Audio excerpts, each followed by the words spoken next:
ভাবি, আপনি এইখানে? আমার দেখে অবাক হইতেছেন? আমি আপনার দেখে অবাক হই।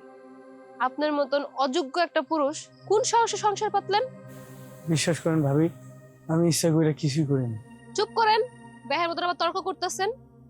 যে পুরুষ নিজের পরিবারের ভরণ পোষণ ঠিকভাবে দিতে না পারে তার তো বেঁচে থাকার কোনো অধিকারই নাই। ভাবি, আপনি কিন্তু আমার কষ্ট দিয়ে কথা কইতাছেন। আমি আপনার কষ্ট দিতেছি? আপনারা জামাই বউ মিল্লা আমার সংসারটা যে ভাঙার চেষ্টা করতেছেন, এর শাস্তি আপনারা পাইবেন না? কি কইতাছেন এসব ভাবি? আপনি এমন কথা কইতে পারলেন? আপনার তো মিয়া গলায় দড়ি দেওয়া উচিত।